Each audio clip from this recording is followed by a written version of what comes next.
Muy bien, hermanos, vamos a abrir una vez más la Biblia, la palabra de Dios en esta tarde. Vamos a abrir allí en el libro de Isaías, libro que estamos utilizando para meditar en él. Y llegamos ahora al capítulo 7. Vamos a compartir algunos pensamientos con relación a este capítulo. Isaías capítulo 7. Donde vamos conociendo, ¿no?, a través de la lectura de este capítulo distintas facetas de Dios, ¿no? Cómo es Dios, cómo Dios nos ama, cómo Dios nos tiene paciencia, Dios nos busca. La charla anterior habíamos pensado, ¿no?, pensamos sobre algunos capítulos desde la perspectiva de la gracia de Dios, ¿no? Y estuvimos pensando cómo Dios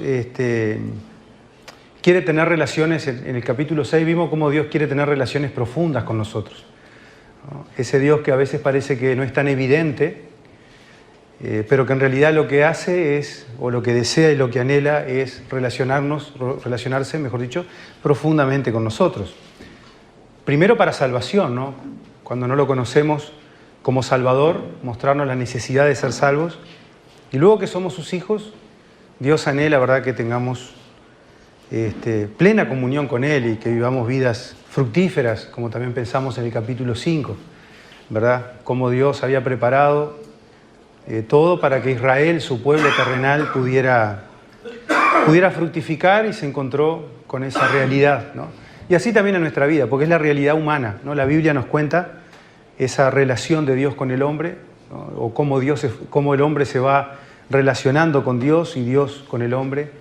Ese Dios que lo ha dado todo en su Hijo Jesucristo para que nosotros podamos disfrutar vidas plenas con Él, ¿no?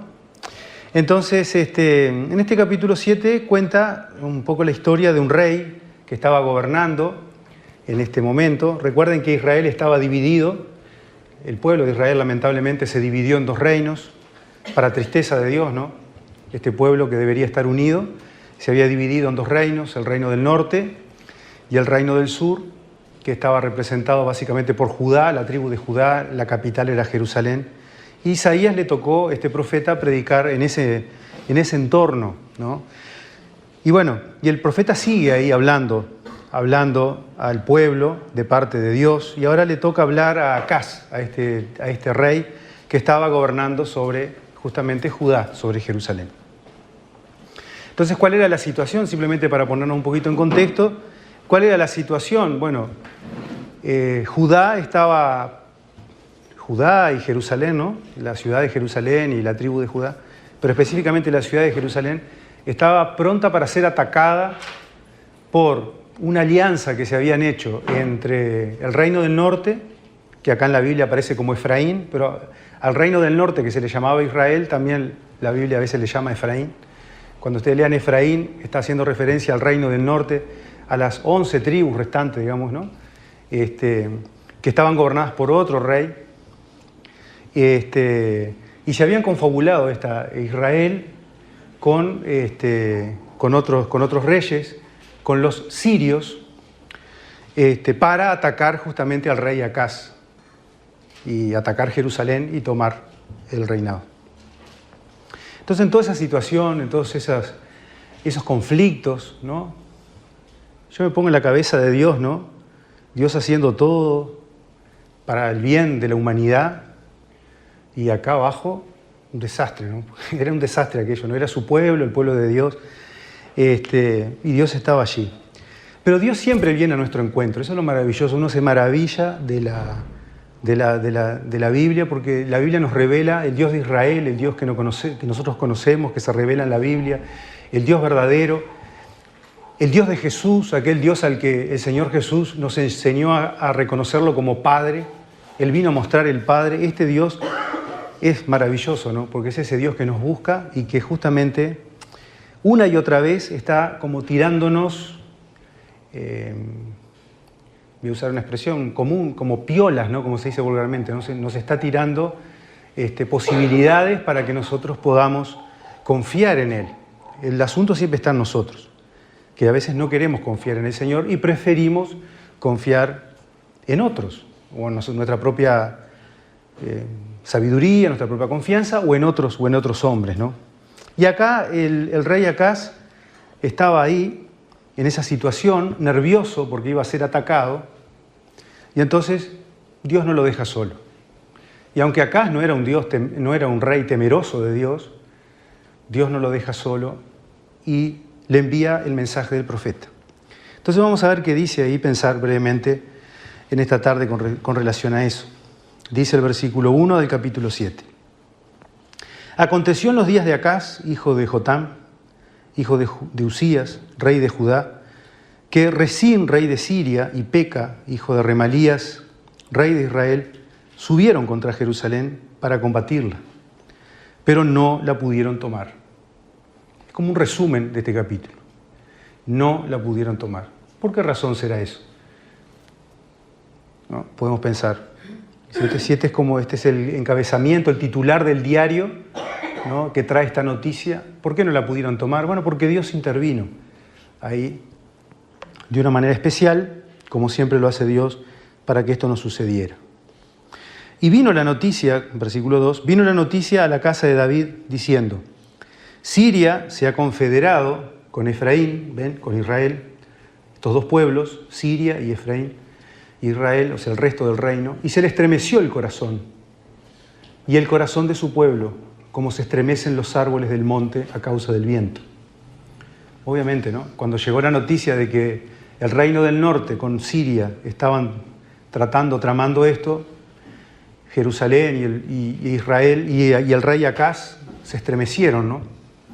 Entonces dijo Jehová a Isaías, versículo 3. Entonces ahí es donde Dios empieza a actuar. Y Jehová le dice a Isaías, a su profeta: sal ahora al encuentro de Acaz, tú y Sear-Jasub, tu hijo, al extremo del acueducto, del estanque de arriba, en el camino del campo del batanero. Y dile: alerta, pero ten calma. Este era el mensaje que traía Isaías para Acaz, el rey, ¿no? Alerta, pero ten calma. No temas ni desmaye tu corazón a causa de estos dos cabos de tizón que humean por el ardor de la ira de Resín y de Siria y el hijo de Remalías.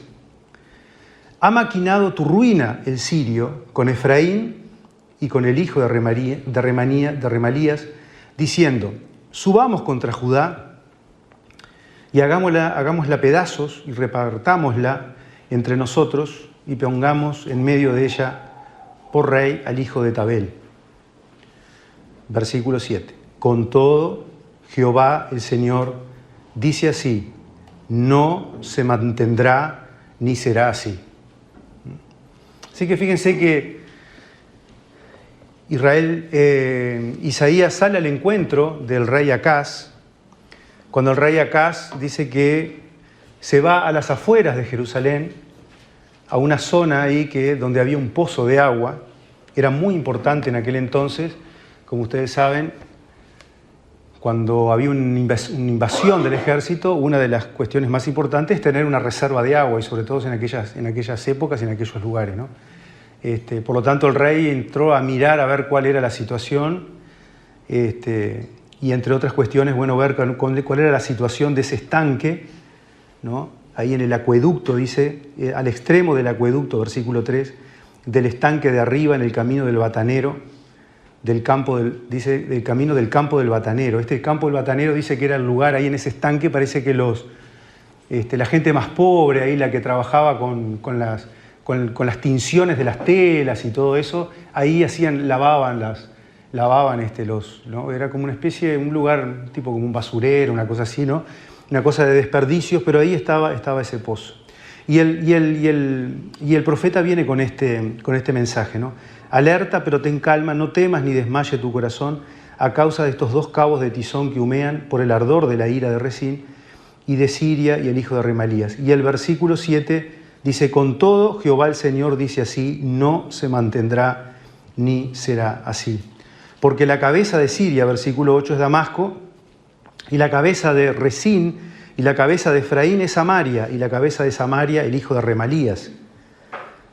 9. Y dentro de 65 años Efraín será quebrantado hasta dejar de ser pueblo. Y acá viene el llamado de Dios, versículo 9. Si vosotros no creéis, de cierto no permaneceréis firmes.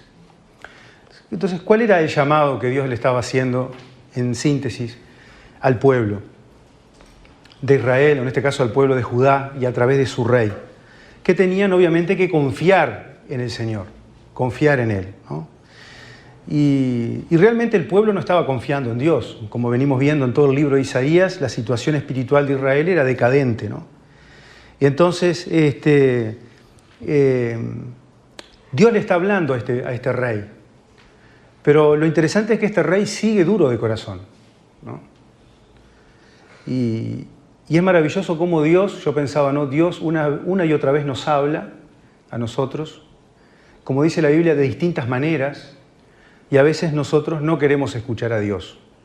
De alguna manera nos parecemos a veces, o hay momentos en nuestra vida que nos podemos parecer a este rey Acaz. Y Dios va hablando de distintas maneras. Lo primero que le dice a Isaías es, bueno, andá a llevarle este mensaje a Acaz, pero andá con tu hijo.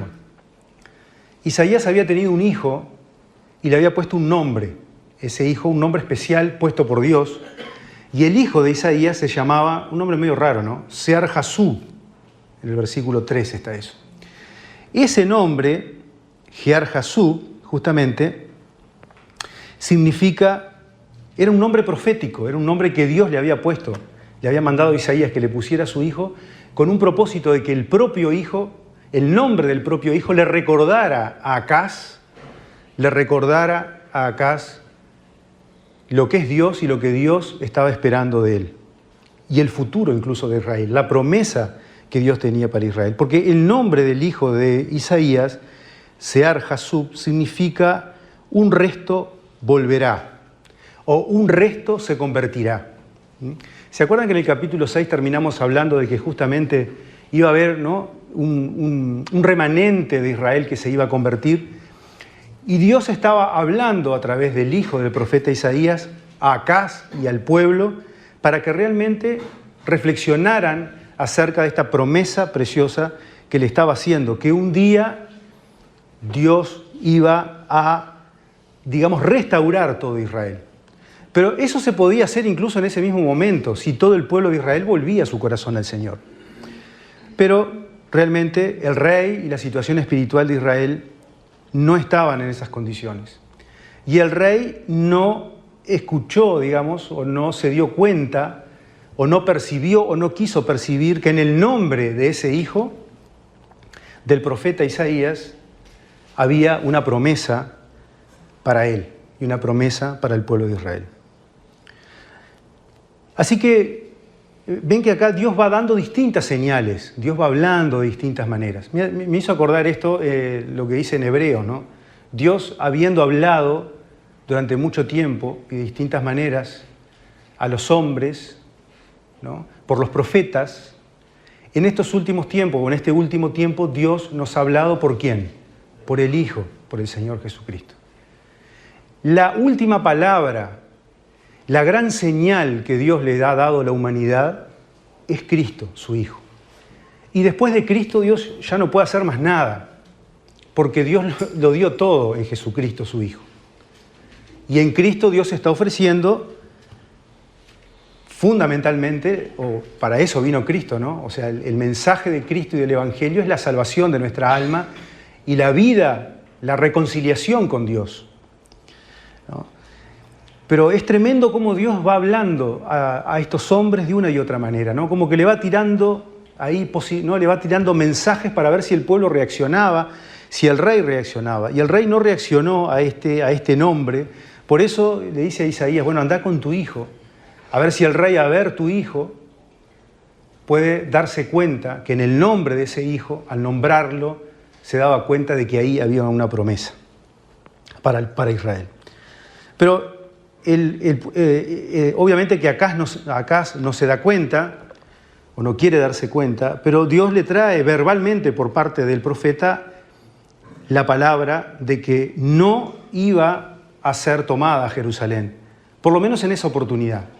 Y además le habla de que en realidad 65 años después, más adelante, el reino del norte, Efraín, iba a ser quebrantado, dice en el versículo 9. Y ahí está el llamado en el versículo 9 de Dios. Si vosotros no creéis, de cierto no permaneceréis firmes. Nuevamente Dios vuelve a hablar a Acaz por medio del profeta. Y lo llama a la reflexión de que el secreto, ¿no? Para la victoria, el secreto para la victoria era confiar plenamente en Dios, plenamente en el Señor.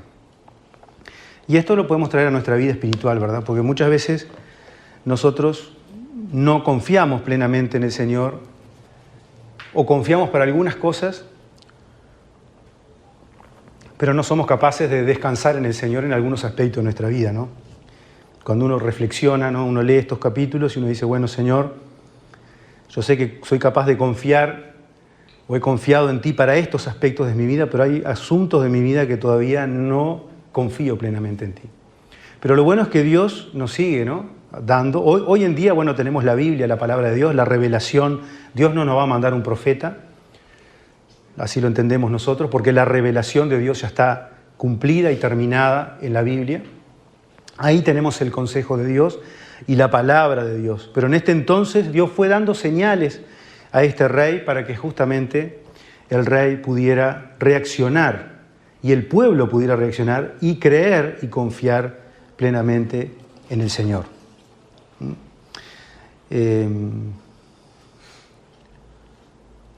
Y el mensaje era justamente, ¿no?, que no iba a suceder la toma de Jerusalén en esa oportunidad. Dios iba a poner su mano maravillosamente, sobrenaturalmente, para que ese rey en esa oportunidad no tomara a Jerusalén. Eso iba a ser después, más adelante, pero en ese momento Acaz podía descansar plenamente en el Señor en eso. Pero ¿saben qué pasó? Acaz no confió en el Señor, ¿no? Acaz no confió en el Señor. Entonces, en el versículo 10, Dios le habla de nuevo a Acaz, ¿no? Qué tacaño que era este hombre, ¿no? Este hombre dice, porque habló de nuevo Jehová a Acaz diciendo. Entonces Dios da un paso más. Dios da un paso más. Porque cuando Dios quiere, Dios demanda de nosotros, ¿qué cosa? Plena confianza en Él. Esa es como que es la síntesis del mensaje de esta tarde, ¿no? Dios quiere que nosotros confiemos plenamente en Dios. Y a veces nos pide cosas ¿no? O a veces nos enfrentamos situaciones en la vida en que tenemos que descansar plenamente en el Señor. Es difícil, pero el Señor es digno de confianza, ¿no? En Él podemos descansar plenamente porque su promesa se va a cumplir sí o sí. Y Dios le sigue hablando a este rey, y en el versículo 10, en el versículo 11, le dice por medio del profeta, pide para ti señal de Jehová tu Dios. O sea, todavía va un poco más. Y dice, bueno, yo entiendo que quizás, como pensamos en el mensaje anterior, las cosas no son tan evidentes. Necesitas un poco más de evidencia para que confíes en Dios. A veces puede ser así en nuestra vida, ¿no? Yo me acuerdo cuando pensaba en esto, recordaba aquel pasaje cuando un padre viene al Señor Jesucristo y le traes un hijo enfermo y el Señor le dice, bueno, tenés que creer para que sea sano. Y el padre dice, creo, ayuda a mi incredulidad, ¿no?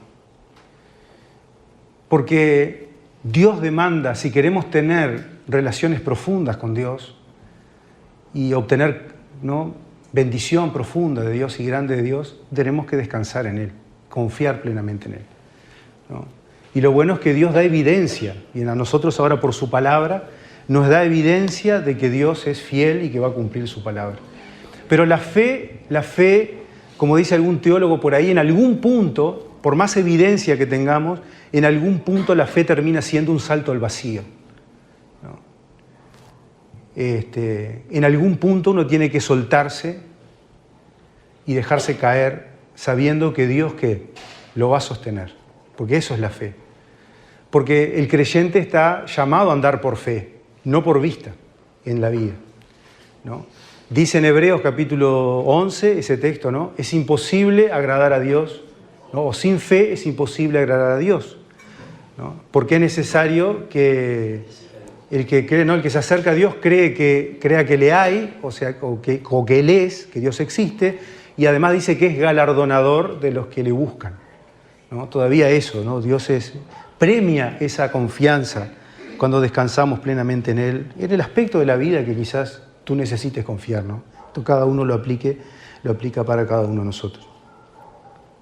Pide para ti señal, versículo 11. Pide para ti señal de Jehová tu Dios. Mira si Dios nos viene hoy acá y nos dice, mira, pedí una señal. ¿No? Pedí una señal. Demandándola, dice, ¿no? Pide para ti señal de Jehová tu Dios, demandándola, ya sea de abajo en lo profundo, de arriba en lo alto, lo que vos quieras, dice Dios, le dice a Acaz. Y Acaz le responde con una respuesta pseudo-espiritual. No la pediré y no tentaré a Jehová. Ahora, Acaz no lo estaba haciendo porque realmente tuviera temor de Dios, sino que Acaz lo que estaba haciendo era, no quería confiar en Dios, porque él estaba poniendo su confianza en una alianza que él estaba tratando de hacer con otro pueblo, con el pueblo asirio, con el rey de Asiria. Eso lo podemos leer, si me acompañan, está en 2 Reyes, capítulo 16, versículo 5 al 9. 2 Reyes, capítulo 16. Segundo libro de Reyes, capítulo 16.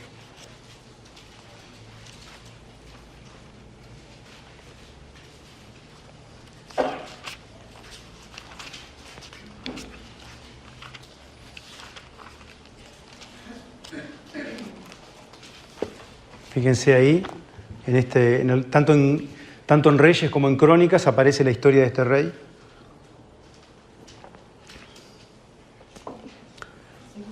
Segunda Reyes 16, 5. Acá cuenta la historia de este momento que Isaías está profetizando. ¿Encontraron? Segunda Reyes 16, 5 dice: Entonces Resín, rey de Siria, y Peca, hijo de Remalías, rey de Israel, ¿ven? Estos dos que se habían confabulado, Siria e Israel, ¿no? Israel, subieron a Jerusalén para hacer guerra y sitiar a Acaz, mas no pudieron tomarla, dice el libro de Reyes. ¿Por qué no pudieron tomarla? Porque Dios intervino para que eso no sucediera. Ayer justo en la reunión de hombres hablábamos de eso, ¿no? Interesante, cómo aún nosotros siendo testarudos y siguiendo adelante con algo que Dios no quiere que hagamos, Dios a veces interviene maravillosamente y nos rescata y nos dice, no va a pasar esto, ¿no? Porque Dios es soberano, ¿no? Y Dios tiene el derecho de tomar nuestra vida y protegernos. A veces nos deja que sigamos y sufrimos el daño, las consecuencias, pero muchas veces Dios también actúa de esta manera, ¿no?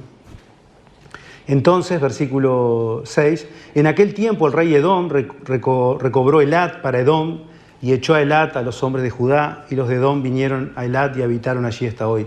Versículo 7, entonces Acaz, ¿qué hizo Acaz cuando se empezaron a acercar estos enemigos? Entonces Acaz envió embajadores a Tiglat-Pileser, rey de Asiria, diciendo, miren lo que le dijo Acaz: yo soy tu siervo y tu hijo, sube y defiéndeme de mano del rey de Siria y de mano del rey de Israel, que se han levantado contra mí. ¿Y qué hizo además Acaz? Versículo 8. Y tomando Acaz la plata y el oro que se halló en la casa de Jehová y en los tesoros de la casa real, envió al rey de Asiria un presente. O sea, todavía, ¿no? Acaz entra al templo del Señor y saca las riquezas y se las manda a este rey de Asiria porque quería su ayuda en lugar de confiar en el Señor. Versículo 9, y atendió el rey de Asiria, y le atendió el rey de Asiria, pues subió el rey de Asiria contra Damasco y la tomó y llevó cautivos a los moradores de Kir y mató a Resín. Bueno, después fue el rey Acaz a encontrar a Tiglat-Pileser. Bueno, en fin, ahí sigue la historia. Lo triste de todo esto es que Asiria después termina tomando todo, ¿no? Parte del reino, Judá también va a caer en manos del gobierno de Asiria, ¿no? de este pueblo. Cuidado con hacer gobiernos o alianzas, ¿no? Fuera de la voluntad de Dios, ¿no? Cuidado con esto, porque aparentemente a veces puede ser beneficioso, pero al final puede terminar siendo, o va a terminar siendo, de inconveniencia para nosotros, ¿no? Maldito el hombre que confía en el hombre, dice la Biblia, ¿no? Somos llamados a confiar en ¿quién? A confiar en el Señor. Y lo curioso de todo esto es que Dios estaba hablándole por medio del profeta Isaías una y otra vez, y hasta le dice acá, volvemos a Isaías 7, pedime una señal, dame una señal, pedime que te dé una señal, le dice Dios. Y Acaz no quiere pedir una señal al Señor. ¿Y qué hace Dios? Insiste, ¿no? Insiste. Quizás podríamos llamar a este mensaje, o un aspecto de este mensaje, cuando uno lee esto, ¿no? El Dios insistente. Porque Dios insiste, o el Dios persistente. Porque Dios persiste con nosotros, ¿eh? Dios persiste, es Dios amoroso y persistente. Obviamente que en el mensaje que traía Isaías también estaba la advertencia del juicio. Pero antes del juicio siempre está la gracia de Dios. La gracia abundante de Dios que nos llama una y otra vez para que nosotros reaccionemos y le busquemos y confiemos plenamente en Él. Versículo 13 de Isaías 7. Dijo entonces Isaías, oíd ahora, casa de David, ¿os es poco el ser molestos a los hombres para que también lo seáis a mi Dios? O sea, Acaz, ¿no? Fueron a molestar a otros reyes que después terminaron en su contra, en lugar de acercarse al Dios de amor, al Dios de la misericordia, al Dios de Israel, ¿no? A veces cuando uno lee el Antiguo Testamento, no sé si a ustedes les pasa, pero es común cuando uno lee el Antiguo Testamento, da la impresión de que el Dios del Antiguo Testamento es distinto al Dios del Nuevo Testamento, o al Dios que se revela en Jesús. Pero si uno entra a profundizar, uno es exactamente el mismo Dios, obviamente, ¿no? Los relatos son distintas las épocas, los momentos sociales, en fin, lo que se vivía en ese entonces. Pero que Dios es paciente, misericordioso, y tiene paciencia, insiste buscándonos, y nos tira las piolas, ¿no? Una y otra vez, nos tira cuerdas a ver si nosotros agarramos alguna de esas para rescatarnos de la situación, para que confiemos en Él, ¿no? Confiar tiene un costo, ¿no? Y es el costo de esa inseguridad, ¿no? Pero en el sentido, ¿no? Como dice eso que decía, ¿no? Es como un salto al vacío en algún momento, porque el creyente se mueve por fe, porque no vemos, pero Dios da evidencias y ha dado evidencias sobradas en las Escrituras y en la vida de cada uno de nosotros también, ¿no? Porque todos hemos tenido experiencias y tenemos experiencias con el Señor de su fidelidad y de que vale la pena confiar en el Señor, ¿no? Vale la pena confiar en el Señor. Y tal es así, en el versículo 14, que el Señor todavía da un paso más y le dice, por tanto el Señor mismo os dará una señal. Y aquí viene donde viene este versículo precioso que nos detenemos un poquito acá, porque es realmente la frutilla de la torta, ¿no? Digamos así, ¿no? Por tanto, el Señor mismo, versículo 14, os dará una señal, dice David, dice el profeta, ¿no? De parte del Señor. ¿Y cuál es esta señal? Dice, he aquí que la Virgen concebirá y dará a luz un hijo, y acá nace otro hijo, y llamará su nombre Emanuel. Y Emanuel, como sabemos, significa que Dios con nosotros. Entonces, bueno, dice en el versículo 15, comerá mantequilla y miel. Aquí todavía da un paso más el profeta. Y le va a hablar de otro hijo, ¿no? De este hijo, de este niño que iba a nacer, ¿sí? Y que iba a llevar otro nombre distinto, ¿no?, al que llevaba el del profeta Isaías. Este hijo iba a tener una particularidad, iba a nacer, dice, he aquí que la Virgen concebirá y dará a luz un hijo y llamará su nombre Emmanuel. Y obviamente aquí la Biblia proféticamente estaba hablando ¿de quién? Del Señor Jesucristo, ¿no? La última palabra que Dios ha dado a la humanidad, lo más grande lo ha dado Dios en su Hijo Jesús. Emmanuel, Dios con nosotros, ¿no? Es la cuerda, ¿no? Es el salvavidas más grande que Dios ha dado a la humanidad, es darnos a su Hijo, para que nosotros pudiéramos ser bendecidos con este Señor maravilloso, ¿no? Emmanuel, Dios con nosotros. Obviamente que, como dicen los estudiosos, estaba haciendo referencia, los profetas cuando profetizaban, obviamente que hacían profecías de, dicen algunos, ¿no?, de dos cumplimientos, o sea, un cumplimiento cercano en el tiempo y después algunas de las profecías tenían un cumplimiento futuro, ¿no?, lo que la Biblia se llama la escatología, o sea, el estudio ¿no?, de las cosas futuras o en el futuro. Obviamente que esta profecía es de ese tipo. Nació un niño, seguramente en aquel momento, algunos meses después, ¿no? Hay algunos que dicen que el propio rey Acaz, quizás con alguna de sus concubinas, alguna de las doncellas que tenía, porque en aquel entonces tenían muchas esposas, ¿no?, los reyes, alguna de las doncellas que él tenía, concibió un hijo y nació ese niño, ¿no? Y ese niño iba a ser una señal para el rey, para que volviera a poner su confianza en Dios. Y llevaba un nombre muy especial, ¿no? Dios con nosotros, Dios con nosotros. Ese era el cumplimiento cercano, pero sabemos que en este versículo, Isaías, o Dios a través de Isaías, estaba hablándonos de otro niño, ¿no?, con el cumplimiento más lejano, digamos.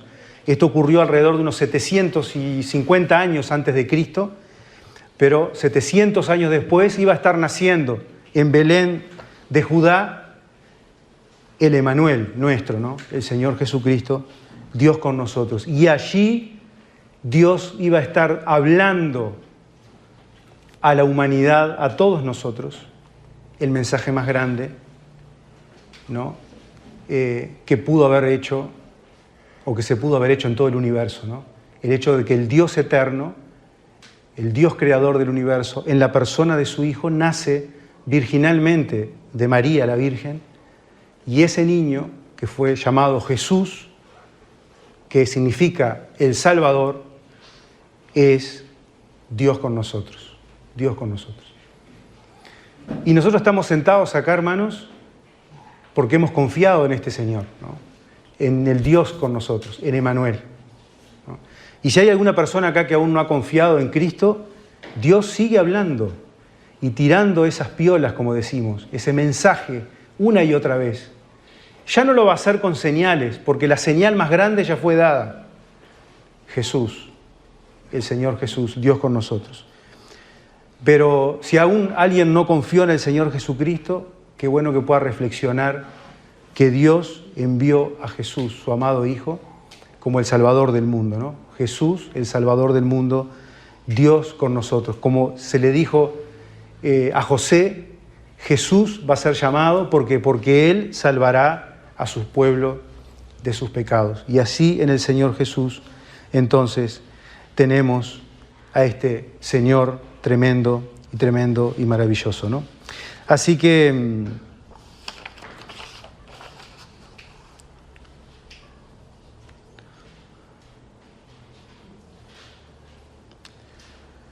Emmanuel, Dios con nosotros. Entonces, este mensaje que fue dado a Acaz y que no fue aceptado por Acaz, porque si seguimos leyendo en el pasaje, si seguimos leyendo, Vemos que en el futuro después Judá, sufrió el acecho de otros enemigos, ¿no? De los asirios. ¿Por qué? ¿Por qué realmente? Porque no solamente el rey acá, sino el pueblo de Judá no confió en la palabra que el Señor le estaba pidiendo, ¿no? Ahí hay algunos acontecimientos que tienen lugar algunos meses del nacimiento de este niño, ¿no? Y luego algunos acontecimientos que iban a ocurrir después, más adelante, cuando Israel iba a ser tomada por los asirios y después más adelante por el reino de Babilonia. Pero gracias al Señor que, hermanos, hemos confiado en nuestro Emmanuel, Dios con nosotros. Y quizás alguno de nosotros está teniendo algún área de nuestra vida, ¿no? Que necesitamos confiar en el Señor. Qué bueno que recordemos en esta tarde que Dios merece nuestra plena confianza, ¿no? Quizás una decisión que haya que tomar en nuestra vida, quizás algo que tengamos que dejar, algo que tengamos que cambiar. Qué bueno, ¿no? Que el Señor allí está. En Cristo, Dios vino a habitar con nosotros. Voy a citar algunos textos nada más. En Mateo es el evangelio donde se habla esta verdad, ¿no? Vamos a leerlo. Mateo, capítulo 1, versículo 24. Y con esto terminamos.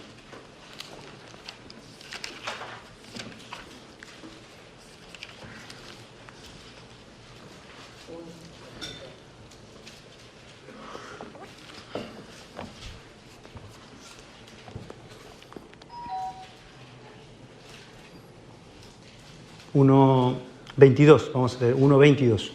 Mateo 1:22. Aquí es cuando Mateo relata el nacimiento del Señor Jesús.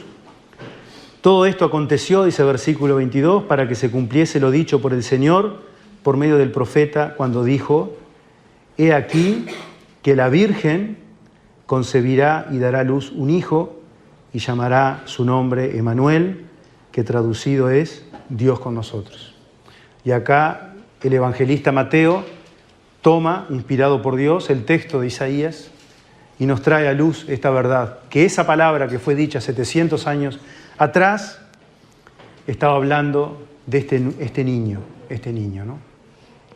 Alguien ha dicho que cada vez que Dios quiere cambiar la historia, lo hace a través de un niño. Y es verdad, ¿no? Cuando uno mira la historia de Israel, en la época de los jueces, un desastre. Antes de eso podemos pensar. Israel esclavo ni siquiera era Israel todavía, ¿no? Pero el pueblo que Dios había levantado en Abraham y en Jacob estaba esclavo en Egipto. Dios tiene misericordia de su pueblo, levanta un niño. Lo pueden leer eso en la Biblia, Moisés, ¿no? Y ahí cambió la historia. Después que muere Moisés, después que mueren Josué y todo eso, la época de los jueces, desastre, espiritualmente un desastre. Quizás el peor momento de Israel en la época de los jueces. Cada uno hacía lo que se le daba la gana, termina el libro de jueces así. Dios levanta un niño, Samuel, que gobierna. Y así sucesivamente, ¿no? Hasta que un día Dios manda a un niño a la humanidad, nace entre nosotros su amado Hijo, el Señor Jesús, para venir con este nombre, ¿no? Salvador y Dios con nosotros. ¿A qué vino el Señor? Voy a leer simplemente puntear estos puntos. Están ahí en Mateo, si alguien quiere anotar. En Mateo 4:23, el Señor vino a habitar con los enfermos para sanarlos. El Señor vino a eso. Vino a habitar con los endemoniados para librarlos. Son todas profecías que fueron dichas en el Antiguo Testamento. Lo vamos a ver después en Isaías, Mateo 4:24. Con los pobres de espíritu para bendecirlos, Mateo 5:1. Con los que están afanosos y nerviosos y tienen miedo, a veces tenemos miedo, el Señor vino ¿para qué? Para traernos paz. Por nada estáis afanosos, dice la Biblia. En Mateo capítulo 6 del 25 al 34, buscad primeramente el reino de Dios y su justicia, dice el Señor, y todas estas cosas os serán añadidas. No tengan afanes, ni por lo que se van a poner, ni vestir, ni comer. Dios tiene cuidado de nosotros. El Señor vino para habitar entre nosotros también con los que juzgan, con los juzgadores. A veces somos muy de juzgar, para advertirnos. El Señor en Mateo capítulo 7, Dios con nosotros, nos dice, ¿y vos que juzgás al otro y mirás la paja en el ojo del otro? ¿No te das cuenta, muchacho, que tenés una viga ahí metida en el ojo? ¿No? Cuidado. El Señor vino a estar con los leprosos, con los separados del pueblo, ¿no? Para limpiarlos. Mateo capítulo 8. Con los hambrientos para darles de comer. Mateo 14 y Mateo 15. El Señor alimenta a aquellas multitudes, ¿no? ¿Cuánta bendición trajo el Señor a su pueblo Israel cuando vivió? Este Dios con nosotros, ¿no? Y cuánta bendición nos ha traído a nosotros, ¿no? Con los inválidos para restaurarlos, ¿no? Con los perdidos. Y aquí estábamos nosotros para buscarlos y salvarlos. Mateo capítulo 18, versículo 11. El Señor vino a buscar y a salvar lo que se había perdido.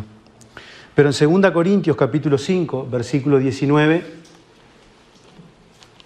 2 Corintios capítulo 5, versículo 19, dice así: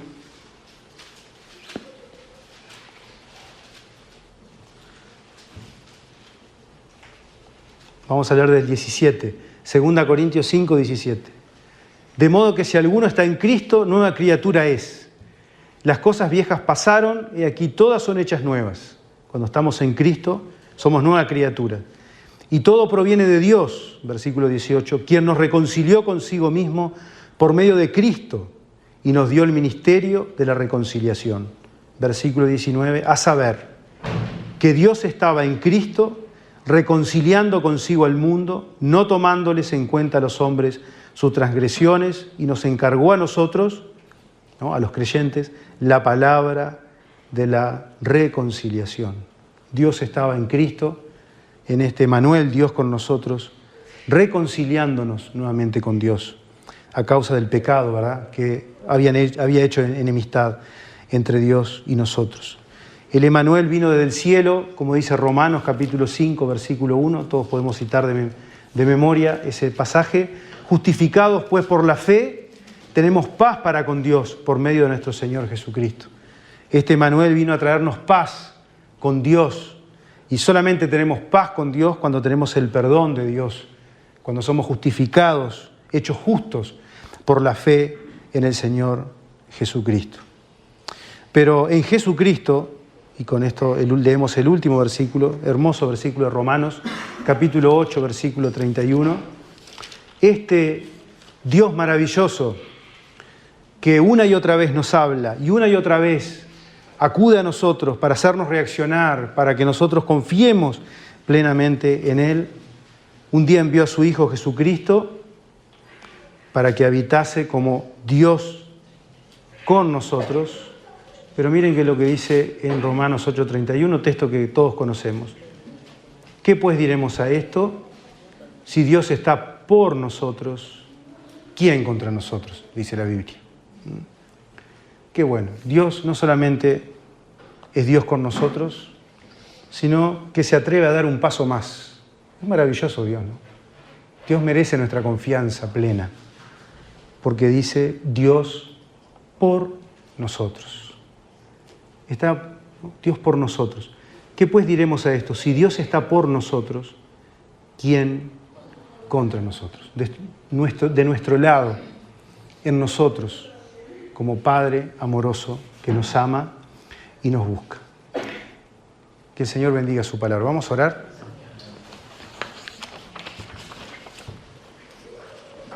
Padre, gracias te damos por tu palabra.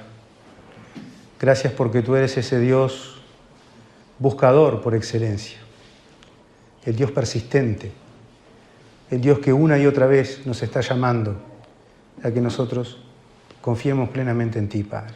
Gracias. Gracias por tu paciencia, gracias por esa mansedumbre tuya, esa insistencia, esa, como dice tu palabra, esa longanimidad, esa cuestión de estar una y otra vez. Lo hiciste con Acaz, lo hiciste con el pueblo de Israel y lo haces con cada uno de nosotros. Gracias. Ayúdanos a confiar, que podamos confiar en ti plenamente. Porque para colmo de bendiciones, nos dice tu palabra que la fe, esta confianza, que de alguna manera, como alguien ha dicho, es saltar al vacío, es algo que tú produces en nosotros. Porque la fe es don de Dios. Qué tremendo. Todo lo que hacemos, ¿no?, es para llevarte gloria a ti. Ayúdanos a percibir esta grandeza tuya, Dios, que los ha dado todo en Cristo.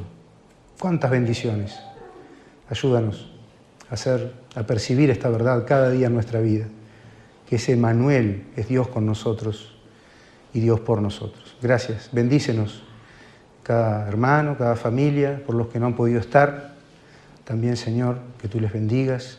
Oramos también por la nietita de William, nietita de Fernando, bisnieta de William, para que pueda estar bien. Gracias también por la hijita de Vane, que pudo salir del hospital. Y oramos por otros que están sufriendo también, Señor. Nos acordamos de Amalia, esta niña también en Argentina.